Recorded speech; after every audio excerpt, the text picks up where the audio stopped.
Hi again, welcome back. It's Mr. Lohn. I'm excited to do a read aloud with you guys again.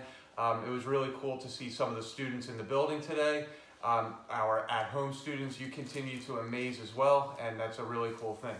So I'm going to read you a book today called The Stranger. And actually, this was a recommendation last week from one of our fourth grade teachers, Mrs. Burt. And I love it when the staff, like Mrs. Ward did last week and Mrs. Burt's now doing with this one, recommend books for our read-alouds that we're doing here. So this is by Chris Van Allsburg, who's most famous for the Polar Express.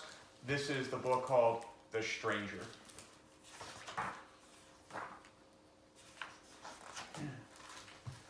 It was the time of year Farmer Bailey liked best, when summer turned to fall.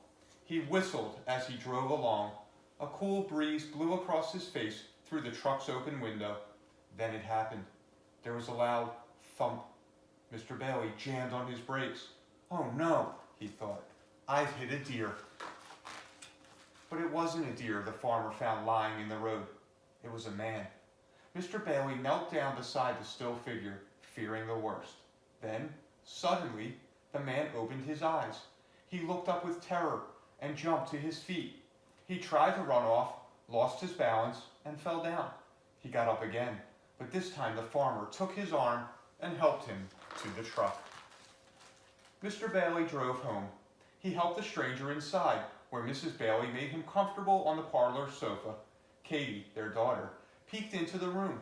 The man on the sofa was dressed in odd, rough leather clothing. She heard her father whisper, "Must be some kind of hermit, sort of fellow who lives alone in the woods." The stranger didn't seem to understand the questions Mr. Bailey asked him. "I don't think," whispered Mrs. Bailey, "he knows how to talk." Mr. Bailey called the doctor, who came and listened to the stranger's heart, felt his bones, looked in his eyes, and took his temperature. He decided the man had lost his memory. There was a bump on the back of his head. "In a few days," the doctor said, "he should remember who he is and where he's from." Mrs. Bailey stopped the doctor as he left the house. He'd forgotten his thermometer. "Oh, you can throw that out," he answered. "It's broken.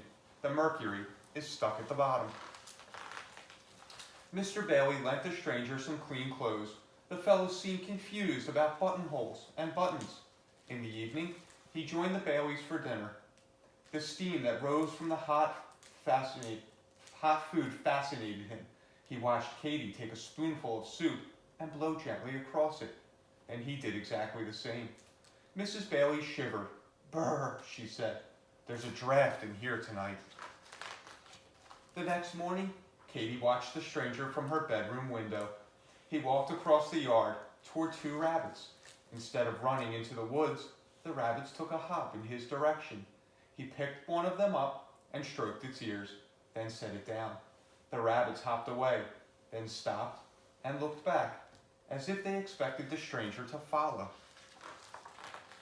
When Katie's father went into the fields that day, the stranger shyly tagged along. Mr. Bailey gave him a pitchfork, and with a little practice, he learned to use it well. They worked hard. Occasionally, Mr. Bailey would have to stop and rest, but the stranger never tired. He didn't even sweat. That evening, Katie sat with the stranger, watching the setting sun. High above them, a flock of geese, in perfect V formation, flew south on the trip that they made every fall. The stranger could not take his eyes off the birds. He stared at them like a man who'd been hypnotized. 2 weeks passed, and the stranger still could not remember who he was. But the Baileys didn't mind. They liked having the stranger around. He had become one of the family. Day by day, he'd grown less timid. "He seems so happy to be around us," Mr. Bailey said to his wife. "It's hard to believe he's a hermit." Another week passed. Farmer Bailey could not help noticing how peculiar the weather had been. Not long ago, it seemed that autumn was just around the corner, but now it still felt like summer, as if the seasons couldn't change. The warm days made the pumpkins grow larger than ever. The leaves on the trees were as green as they'd been 3 weeks before. One day the stranger climbed the highest hill on the Bailey farm. He looked to the north and saw a puzzling sight. The trees in the distance were bright red and orange, but the trees to the south like those around the Baileys, were nothing but shades of green. They seemed so drab and ugly to the stranger. It would be much better, he thought, if all the trees could be red and orange. The stranger's feelings grew stronger the next day. He couldn't look at a tree's green leaves without sensing that something was terribly wrong. The more he thought about it, the more upset he became, until finally he could think of nothing else. He ran to a tree and pulled off a leaf. He held it in a trembling hand and, without thinking, blew on it with all his might. At dinner that evening, the stranger appeared dressed in his old leather clothes. By the tears in his eyes, the Baileys could tell that their friend had decided to leave. He hugged them all once, then dashed out the door. The Baileys hurried outside to wave goodbye, but the stranger had disappeared.